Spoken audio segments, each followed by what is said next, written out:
Baik Bapak Ibu dan jamaah sekalian, kita mulai. Assalamualaikum warahmatullahi wabarakatuh. Alhamdulillahirabbil alamin. Wa bihi nasta'inu ala umuri dunya waddin. Wassalatu wassalamu ala asrofil anbiya'i wal mursalin wa ala alihi wa ashabihi wa man tabi'ahum bi ihsanin ila yaumiddin. Asyhadu an la ilaha illallah wahdahu la syarikalah wa asyhadu anna Muhammadan abduhu wa rasuluh. Allahumma shalli wa sallim wa barik ala Muhammad wa ala ali Muhammad kama shallaita wa barakta ala Ibrahim wa ala ali Ibrahim bil alamin innaka Hamidum Majid. Amma ba'du. Bapak-bapak dan ibu-ibu serta hadirin sekalian rahimani wa rahimakumullah. Alhamdulillah pada malam ini meskipun hujan cukup deras ya, Allah masih mengizinkan kita semua untuk bisa hadir ke majelis ini untuk melanjutkan ngaji kitab Shahih Fiqhus Sunnah karya saya Abu Malik Kamal bin As-Sayyid Salim hafizahullah taala. Dan pembahasan kita untuk kesempatan kali ini Bapak Ibu, kita akan membahas bab baru yaitu tentang al-ila, bab tentang al-ila.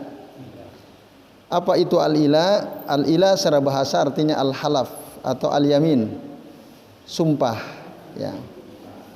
Secara istilah halfu az-zauji ala tarki wat'i zaujatihi muddatan muayyanah. Jadi ila itu adalah sumpah seorang suami untuk tidak menggauli istrinya dalam jangka waktu tertentu. Ila contohnya misalnya seorang suami mengatakan, wallahi demi Allah aku bersumpah aku tidak akan menggauli istriku selama berapa bulan misalnya. Nah, jadi dia bersumpah untuk tidak menggauli istrinya. Itu namanya ila. Nah, apakah di dalam syariat Islam ila itu dibolehkan? Apa hukumnya ya? Di dalam surah Al-Baqarah, Bapak Ibu dan jamaah sekalian, a'azani Allah wa iyyakum ajmain. Ya, ayat 226 sampai ayat 227 ya. Allah taala berfirman, nah di sini inilah dasar syariat ila. Yaitu dari surah Al-Baqarah ayat 226 sampai ayat 227.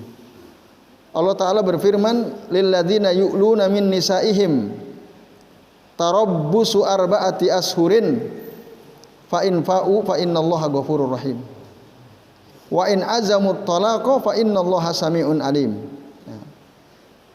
Lil ladzina yu'luna min nisaihim, bagi orang-orang yang mengila istrinya, tadi bersumpah untuk tidak menggauli istrinya, tarabbusu arba'ati ashurin. Nah, maka harus menunggu selama 4 bulan. Fa in fa'u, jika mereka kembali kepada istrinya, maksudnya ingin kembali menggauli istrinya, fa innallaha ghafurur rahim, sesungguhnya Allah itu Maha Pengampun lagi Maha Penyayang. Wa in azamut talaqa, nah, dan jika mereka para suami itu ya berketetapan hati hendak menceraikan, azamu at-talaq, fa innallaha samiun alim, sesungguhnya Allah Maha mendengar lagi Maha mengetahui. Nah, Bapak Ibu dan hadirin sekalian, penjelasan dalam beberapa kitab tafsir ya terhadap ayat 226. Nah, misalnya di dalam tafsir As-Sa'di ya, yang dimaksud yu'luna min nisaihim adalah sumpah khusus terkait dengan istri. Nah, yaitu wa huwa halfu zauj ala tarki wat'i zaujatihi mutlaqan. Seorang suami bersumpah untuk tidak menggauli istrinya secara mutlak, au muqayyadan, atau terikat dalam jangka waktu tertentu. Nah, bi aqalli min arba'ati ashurin au aksar, kurang dari 4 bulan atau lebih dari 4 bulan. Gitu. Nah, ini keterangan dari Al-Imam As-Sa'di rahimahullah tentang ila. Ya, Bapak Ibu dan hadirin sekalian rahimani wa rahimakumullah. Nah, sementara dalam tafsir Al-Muyassar disebutkan lilladzina yahlifuna billahi alla yujami'u nisa'ahum abadan, bagi suami yang bersumpah dengan nama Allah untuk tidak menggauli istrinya selama-lamanya, au aksar min arba'ati asyurin, atau lebih dari 4 bulan, maka intidhar arba'ata ashur, dia harus nunggu 4 bulan. Fa in raja'u, kalau dia kembali, para suami itu kembali qabla fawatil ashuril arba'ah, sebelum sampai 4 bulan, fa innallaha ghafurun, sesungguhnya Allah Maha Pengampun, lima waqa'a minhum minal halab. Nah, terhadap apa yang terjadi di antara mereka dari sumpah itu, bisa babi ruju'ihim, karena si para suami tadi rujuk dengan istrinya, artinya mengcancel ilahnya, rahimun bihim, dan Allah Maha Pengasih terhadap mereka. Maksudnya Bapak Ibu dan hadirin sekalian, misalnya si suami bersumpah, aku tidak akan menggauli istriku selama 4 bulan lamanya. Sebelum 4 bulan tidak kuat. Nah, misal 4 bulan punya istri tapi kayak enggak punya istri. Nah, sementara syahwat sudah muncul dan seterusnya. Akhirnya dia ingin mengcancel gitu ya sumpahnya. Itu nggak masalah, di-cancel aja. Tapi harus bayar kafarah dulu. Namanya kafaratul yamin. Dia kan sudah bersumpah tuh, 4 bulan saya tidak akan menggauli istri saya. Baru 2 bulan dia sudah nggak bisa, nggak nahan, nggak bisa tahan. Udah, bayar kafarah. Kafaratul yamin itu dalam Al-Quran ya ada 4 alternatif disebutkan, yaitu it'amu asrati masakin, ya, memberi makan 10 orang miskin, min ausati ma tut'imuna ahlikum, dari makanan yang biasa kalian beri makan keluarga kalian. Au yang kedua, nah, kiswatuhum, memberi pakaian kepada mereka, au tahriru raqabatin, atau membebaskan budak. Fa illam yajid, kalau dia tidak punya harta untuk itu semua, pasiyamu salasati ayyamin, maka dia puasa sebanyak 3 hari. Itu Bapak Ibu dan hadirin sekalian ya, itu adalah apa? Kafaratul yamin. Nah, kafaratul yamin yang disebutkan di dalam Al-Quran itu. Nah, kalau memang si suami tadi tidak kuat, akhirnya di cancel, maka bisa, udah nggak ada masalah. Jadi Allah itu maha pengampun gitu.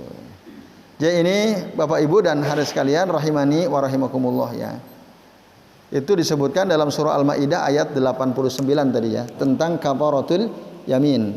Al-Maidah ayat 89. Terus wa in azamu at-talaqa, jika para suami itu berketetapan hati untuk menceraikan istrinya, fa innallaha sami'un alim, sesungguhnya Allah Maha mendengar dan lagi Maha mengetahui.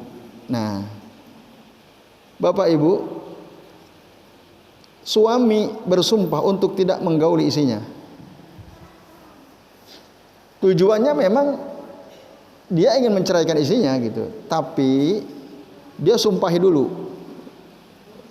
Sebenarnya dia udah punya niat mau menceraikan istrinya gitu, tapi dia tahan, caranya dengan diilah gitu. Diilah tadi disumpahi bahwa saya tidak akan menggauli kamu selama sekian bulan misalnya. Nah, Allah terangkan di kalimat terakhir ayat 227-nya, fa innallaha sami'un alim. Allah itu Maha mendengar, Allah itu Maha mengetahui. Apa yang ada di hati para suami, Allah tahu. Nah, ini sesungguhnya kalau menurut keterangan dari Syekh As-Sa'di adalah wa'id wa tahdid, ancaman. Ancaman bagi siapa? Suami yang mengilah istrinya dalam rangka untuk mendatangkan madarat, kesulitan buat si istri. Gitu. Nah, jadi ya hati-hati gitu. Allah Maha mendengar, Allah Maha tahu. Kalau memang si suami ingin menceraikan istrinya, nggak usah diilak dulu gitu, nggak usah diilak dulu, langsung aja cerai. Kan kasihan, apalagi jika mereka pasanganmu muda misalnya. Nah ini Bapak Ibu dan sekalian maksud dari surah Al-Baqarah ayat 227. Kemudian asalnya ilah itu dilarang. Asalnya ilah itu dilarang. Karena apa? Fihi minad dharar wal idza lizaujah. Karena bisa menyakiti istri. Istrinya diabaikan, istrinya didiamkan, tidak digauli. Padahal diantara ya manfaat pernikahan adalah sama-sama saling saling menyenangkan satu sama lain gitu ya. Nah, jadi asalnya ilah itu dilarang asalnya. Nah, lebih larangan itu lebih kuat lagi apabila ilah itu tujuannya biqasdil idrar bizaujah. Tujuannya emang untuk menyakiti istri. Oh, itu lebih-lebih lagi dilarang. Nah, gitu. Maka tadi fa in fa'u, kalau mereka si suami itu ingin kembali, fa innallaha ghafurur rahim, sesungguhnya Allah itu Maha Pengampun lagi Maha Penyayang. Udah. Daripada membahayakan si istri, dilanggar saja sumpahnya lalu tapi bayar kafarahnya. Tapi kalau ila tujuannya adalah biqasdi ta'dibi zaujah wa tarbiyatiha alama yang bagi antakuna alaihi ya. Tapi kalau jadi ilah itu ada dua kemungkinan tujuannya. Satu untuk menyakiti istri, yang kedua untuk mendidik istri. Mendidik. Nah, mungkin istrinya susah diatur. Ya. Disuruh pakai jilbab kalau keluar rumah, gerah katanya. Moh. Loh kan kamu muslimah, ya, tapi yang penting kan hatinya dijilbabin gitu ya. Misalnya. Jadi susah diatur. Tapi suaminya masih senang, masih cinta gitu. Nah, tetapi susah diatur, padahal ini kewajiban syariat misalnya, lalu oleh si suami diilah. Ya sudah, kamu kalau memang tidak mau ya menunaikan kewajibanmu sebagai seorang wanita muslimah untuk berhijab ketika kamu keluar rumah, sejak saat ini aku bersumpah dengan nama Allah, wallahi demi Allah, aku tidak akan menggauli kamu selama 4 bulan misalnya. Atau kalau untuk mendidik boleh. Yang dosa itu untuk menyakiti istri. Nah, lil idrar tadi. Tapi kalau untuk mendidik itu dibolehkan. Fa innahu yubahu hina idzin bi syartin alla yatazawwad muddatul ila arba'ata asyhur katanya. Tapi dengan catatan dengan syarat jangan sampai ilahnya itu lebih dari 4 bulan. Jangan sampai. Dulu Rasulullah pernah mengilah istri-istrinya. Siapa? Rasulullah SAW pernah melakukan ilah. Apa tadi ilah? Bersumpah untuk tidak menggauli istrinya. Pernah terjadi. Nah, kata Anas bin Malik radhiyallahu anhu, ala Rasulullah sallallahu alaihi wasallam min nisaihi. Rasul bersumpah untuk tidak menggauli istri-istrinya. Wa kanat infaqat rijluhu. Waktu itu betis beliau terluka. Kenapa? Saqata minal faras. Jatuh dari kuda. Luka. Nah, beliau selama sakit kakinya bersumpah untuk tidak menggauli istrinya, fa aqama fi masrubatin lahu tis'an wa isrin yauman. Lalu beliau tinggalnya di loteng. Di loteng itu di rumahnya yang kalau kita tingkat 2 gitu ya. Jadi ada rumah Rasul itu, ada ruangan di atas yang naiknya itu pakai pohon kurma, pelepah kurma untuk kayu pohon kurma ya, untuk naik ke atas loteng itu. Beliau tinggal di situ ya selama 1 bulan. Summa nazal, kemudian turun. Nah, kalau dalam hadis yang lebih lengkapnya sih kami bacakan ya. Kalau di kitab ini tidak disebutkan secara lengkap. Kalau dalam hadis Bukhari disebutkan. Jadi Rasul jatuh dari kudanya kemudian ya sakit. Ada yang mengatakan saqahu, betisnya, mengatakan katifu. Katifu itu pundaknya. Lalu beliau wa alamin nisa'i sahran, bersumpah untuk tidak menggauli isinya selama 1 bulan. Nah, beliau tinggal di loteng tadi, fi masrubatin lahu darajatu hamin jazu'in, yang tangganya itu dari pohon kurma itu. Lalu para sahabat menjenguk beliau yang lagi sakit. Maka datanglah waktu sholat, maka beliau pun sholat mengimami para sahabat. Fasalla bihim jalisan wa hum qiyam. Rasul sholat sambil duduk, waktu itu sahabat semua berdiri. Falamma sallama qala, ketika Rasulullah salam, beliau berkata, innama ju'ilal imamu liyu'tamma bih, sesungguhnya imam itu dijadikan imam untuk diikuti. Fa idza kabbara fakabbiru, apabila imam segeralah kalian takbir. Wa idza raka'a farka'u, apabila imam ruku maka segeralah kalian ruku. Wa idza sajada fasjudu, apabila imam sujud segeralah kalian sujud. Wa in shalla qa'iman fasallu qiyaman, kalau imam salat sambil berdiri kalian salat berdiri. Itu fasallu qiyaman. Nah, tapi wa in shalla jalisan fasallu julusan. Tapi kalau kalian imamnya sholat sambil duduk, maka kalian pun sholatnya sambil duduk. Gitu. Dalam riwayat yang lain, wa idza shalla al imamu jalisan fasallu julusan ajma'un. Kalau imam dari awal duduk ngimamin sholat, makmum ikut duduk semua ajma'un. Gitu. Nah, ini Bapak Ibu dan hadirin sekalian. Nah, ini disebutkan dalam Sahih Bukhari dan Muslim. Adab dalam bermakmum itu begitu. Kita kan sehat, kita tidak sakit, kita makmum. Iya, tapi kan kita ngikutin imam. Jadi kalau imam dari awal takbiratul ihram duduk, makmum ikut duduk. Oh, kalau gitu enak diimami sama imam yang duduk. Ya bisa aja kalau emang ada imam yang duduk. Nggak ada larangan, boleh. Orang yang sakit, maksudnya kakinya nggak bisa berdiri ya, itu boleh jadi imam. Tapi memang lebih sempurna kalau imamnya bisa berdiri, karena di antara rukun sholat itu al-qiyam, berdiri.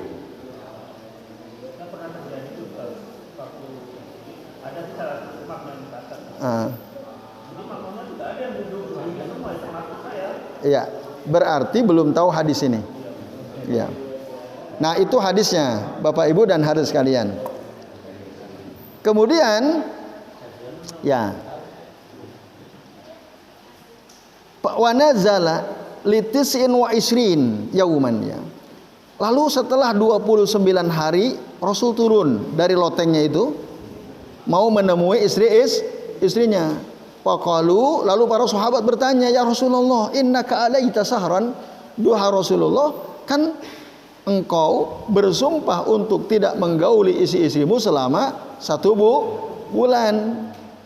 Kok belum sebulan ini, baru 29 hari ini, kok udah siap-siap mau turun? Nah, sahabat kan tanya. Nah, jangan ada apa kan begitu. Artinya berarti kalau Rasul melanggar kan harus bayar kafaroh kan. Tapi waktu itu Rasul bilang, qal inna sahra tis'un wa isrun. Sesungguhnya bulan ini ada 29 hari gitu. Loh, tahu dari mana? Min ru'yatil hilal, dari melihat hilal. Rasul tahu ini hilal bulan berikutnya sudah muncul. Dan memang kan faktanya begitu ya. Sebulan ada yang 29 hari. Oh, baru di situ sahabat paham. Oh, Ini artinya berarti Rasul tidak melanggar ilahnya, sumpahnya. Tepat berarti kan, tepat waktu. Nah ini Bapak Ibu dan hadirin sekalian, a'azani Allahu wa iyyakum ajmain. Gitu. Nah ini, tapi pertanyaannya, kenapa Rasul mengilah para istrinya? Nah, sebagian ulama, inilah dalil yang mimma yu'ayyidu jawaz al-ila li ajli ta'dib, yang menunjukkan, menguatkan bolehnya melakukan ilah untuk mendidik istri, ala syarti al-mazkur, berdasarkan syarat yang sudah disebutkan ya dalam surah An-Nisa ayat 34 itu, wahjurhunna fil madaji, dan tinggalkanlah mereka di tempat tidurnya. Artinya pisah ranjang atau di jotak. Jotak itu apa? Tidak diajak ngomong gitu ya. Nah, dicuekin. Karena apa? Melakukan nusuz misalnya. Nah, Bapak Ibu dan hadirin sekalian, a'azani Allah wa iyyakum ajmain, meskipun para ulama sebagian menjelaskan ini ilah yang dilakukan Nabi itu bukan ilah dalam rangka untuk bukanlah ilah yang dilarang gitu. Bukanlah ilah yang laisa minal ilah al-mahzur qat'an, bukan gitu. Tapi kalau tadi kita perhatikan hadisnya, kenapa Rasul tinggal di loteng mengilah istrinya? Karena Rasul sakit kakinya atau pundaknya sakit gitu. Tapi ini sudah bisa menjadi dasar bahwa pernah Rasul juga melakukan ilah. Itu Bapak Ibu dan jauh sekalian. Nah, ilah itu rukunnya ada 6. Ada 6 unsur menurut para ulama mazhab Asy-Syafi'iyah. Jadi arkanul ilah sittatun. Yang pertama halifun, yang kedua mahlufun alaiha, halif itu suami, mahluf alaiha syaratnya rukunnya ya, ada suami, ada istri, ada mahlufun fih. Nah, mahlufun fihi itu artinya sumpahnya. Ada suami, ada istri, ada sumpahnya, ada mahlufun alaih. Nah, mahlufun alaih itu adalah hubungan suami istri, itu mahluf alaih. Sumpah untuk apa? Tidak menggauli istri, itu namanya mahlufun alaih. Itu rukun yang keberapa? Yang keempat ya. Yang kelima muddah. Muddah itu waktunya berapa lama? Itu harus disebutkan. Nah, dan yang terakhir sigo. Sigo itu redaksinya, ungkapannya seperti apa. Nah, ini rukun ilah. Baik Bapak Ibu, satu lagi yang terakhir nih ya. Kita bahas yang satu saja sementara. Yang pertama rukun ilah yaitu suami. Ya, ilah itu hanya bisa dilakukan oleh suami terhadap istrinya. Kalau tetangga sama istri tetangga nggak mungkin bisa ilah. Aku bersumpah tidak akan menggauli kamu. Loh kan, emang kamu siapa? Bukan suaminya kok mengilah. Ya syaratnya harus suami sah. Suami sah yang berakal, yang baligh. Ya, berdasarkan kesepakatan para ulama. Nah ini. Selain itu ada khilaf di antara para ulama. Nah, misalnya bagaimana kalau si suami itu bukan seorang muslim atau ilah dilakukan tapi bukan pasangan muslim, gitu. Apakah berlaku? Nah, menurut jumhur tidak berlaku. Ini hanya berlaku bagi seorang muslim. Kalau dia bukan seorang muslim tidak berlaku. Tapi menurut Imam Malik, mazhab Malikiyah, tetap sah. Kalau ada suami istri, mereka bukan muslim, suaminya bilang, "Hei istriku, aku bersumpah tidak akan menggauli kamu." Itu berlaku. Nah itu berlaku. Walaupun memang orang kafir itu laisa min ahlil magfirah wa laisa min ahlir rahmah. Itu kata ulama mazhab Maliki. Tapi menurut jumhur tidak, ilah itu ya dia muslim. Yang kedua berkaitan dengan rukun yang pertama suami tadi, apa? Wa idza kana az-zawju ajizan anil wat'i tamaman, ya syaratnya ya Bapak Ibu dan sekalian, ila itu ya suaminya punya kemampuan untuk menggauli istri gitu.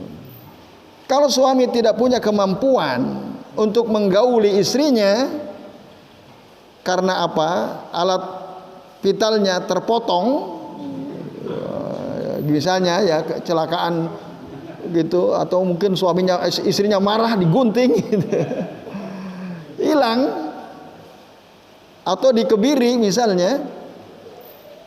Nah, maka menurut jumhur ya ila seperti itu tidak berlaku, la yasihu ilauhu. Karena bagaimana mungkin suami bersumpah ya, wahai istriku, wallahi aku tidak akan menggauli istrimu selama 4 bulan. Lah emang kalau kamu nggak bersumpah kamu bisa? Oh, nggak bersumpah aja nggak bisa kan? Wong alatnya hilang. Nah, jadi syaratnya rukun yang pertama tadi si suami punya kemampuan gitu. Karena kalau dia tidak mampu ya ngapain, nggak bisa ya, selama isinya nggak pernah terpenuhi kan kebutuhan biologis istrinya karena tadi hilang. Nah, itu bapak-bapak dan ibu-ibu rukun yang pertama. Jadi suami sah yang baligh, berakal, muslim, dan punya kemampuan untuk menggauli istrinya. Nah, itu berkaitan dengan rukun yang pertama. Sementara ini untuk rukun kedua dan seterusnya insya Allah kita akan lanjut di pertemuan yang akan datang. Monggo Pak Haris. Tentang aparat yang memberi makan 10 orang muslim. Ya. Itu harus bersamaan atau mungkin bisa dilakukan setiap hari satu sampai 10 hari dan orangnya sama. Tidak, boleh enggak? Ya. Baik, ya, monggo Pak Wikan. Apakah ila itu bisa jadi syarat apa ya?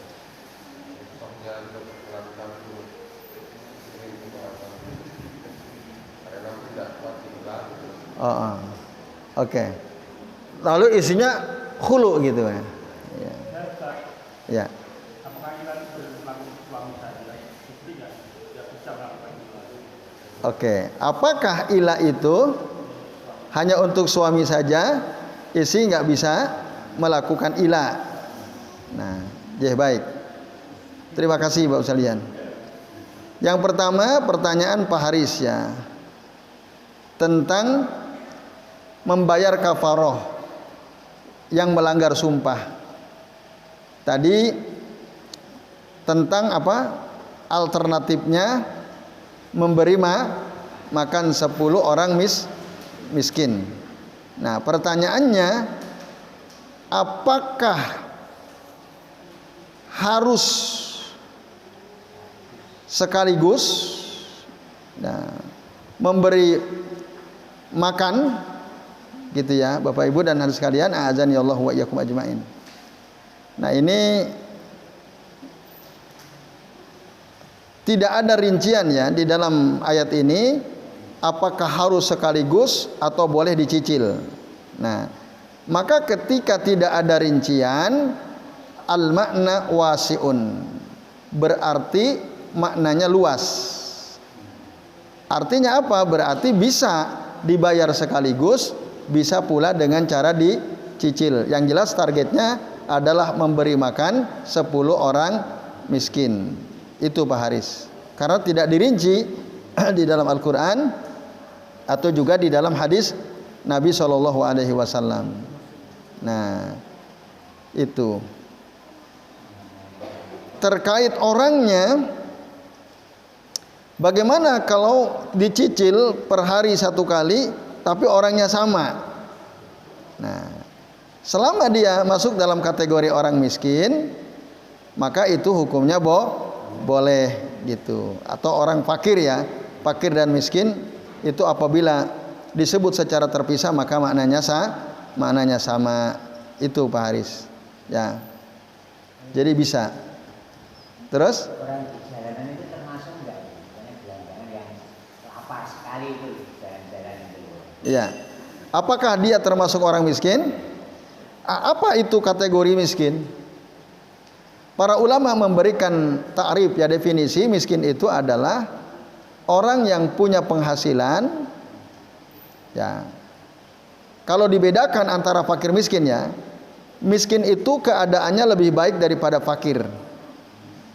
Kalau orang fakir, orang yang tidak punya penghasilan, tidak punya penghasilan, dan tidak bisa mencukupi kebutuhan hidup sehari-hari, itu fakir. Misalnya janda tua jompo dan seterusnya, itu fuqara. Miskin adalah orang yang dia punya penghasilan, tetapi penghasilannya tidak mencukupi kebutuhan sehari-hari untuk makan sehari-hari. Kebutuhan primer itu tidak cukup. Walaupun dia punya penghasilan, maka itu masuk dalam kategori miskin. Nah, lalu yang gelandangan itu bagaimana? Nah, masuk atau tidak? Ya, kalau dia punya nggak penghasilan? Oh, itu ngamen lumayan per hari. Iya, kalau dia nggak, nah, iya itu poinnya di situ, ya. Kalau memang dia punya penghasilan lalu tidak bisa mencukupi kebutuhan sehari-hari, maka itu masuk dalam kategori miskin. Berarti boleh. Tapi kan lebih baik kalau kita sodakohnya sama orang miskin tapi rajin sholat jamaah, ya kan? Orangnya soleh dan sudah ada afdol, itu lebih utama. Baik, itu Paris. Kemudian, apakah boleh istri yang sedang diila oleh suaminya dia minta khulu karena istrinya tidak tahan, diila oleh suaminya? Nah, terutama mungkin kalau sudah lebih 4 bulan, ya, karena wanita itu bisa bertahan. Umar pernah tanya, Umar Ibnul Khattab pernah survei kepada kaum wanita, berapa lama wanita mampu bertahan tanpa digauli oleh si suami? Nah, jawaban daripada istri-istri itu 4 bulan. Mampu bersabar 4 bulan. Nah, jadi kalau sudah lebih dari 4 bulan, setengah tahun misalnya diila, padahal itu haknya istri kan, bisa aja dia minta khulu, yaitu, atau kalau enggak khulu, pasakh, itu lapor ke pengadilan, ya. Yang aman kan pasakh itu, dia tidak bertanggung jawab, tidak memenuhi kebutuhan batin saya misalnya. Nah, kalau khulu ya bisa juga, tapi dia harus kembalikan maharnya, yaitu Allahu a'lam bishawab. Kemudian Pak Singgi, apakah ila tidak bisa dilakukan oleh istri kepada suami? Saya jawab yang kedua dulu, ya. Tidak bisa. Ila itu hanya dilakukan oleh suami. Istri nggak bisa. Wallahi mas, aku bersumpah, aku tidak akan menggauli dirimu. Nah, nggak bisa, karena istri nggak bisa maksa. Bisa nggak istri memaksa untuk hubungan dengan suaminya? Suaminya diikat gitu, ya, diborgol, nggak bisa. Tapi kalau suami bisa nggak memaksa untuk menggauli istrinya? Bisa atau tidak? Bisa. Nah, itu makanya ilah itu hanya terjadi untuk suami kepada istrinya. Itu yang kedua. Yang pertama apa tadi?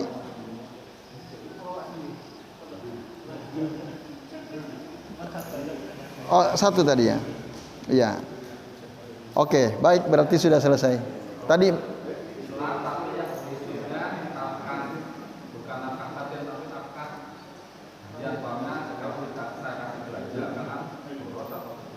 ya. Oke, itu bukan ilah berarti, karena ilah itu bersumpah untuk tidak menggauli. Tapi kalau bersumpah, wallahi saya tidak akan kasih kamu nafkah bulanan gitu, ya, maksudnya uang, saya tidak akan kasih kamu. Kenapa mas? Kamu boros sekali kok. Masa Shopee tiap hari 10 datang?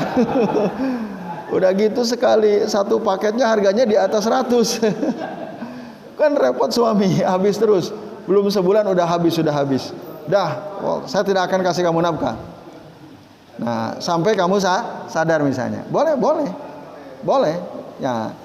Tapi tentu tetap dikasih makan. Cuman yang ngatur keuangan murni suami.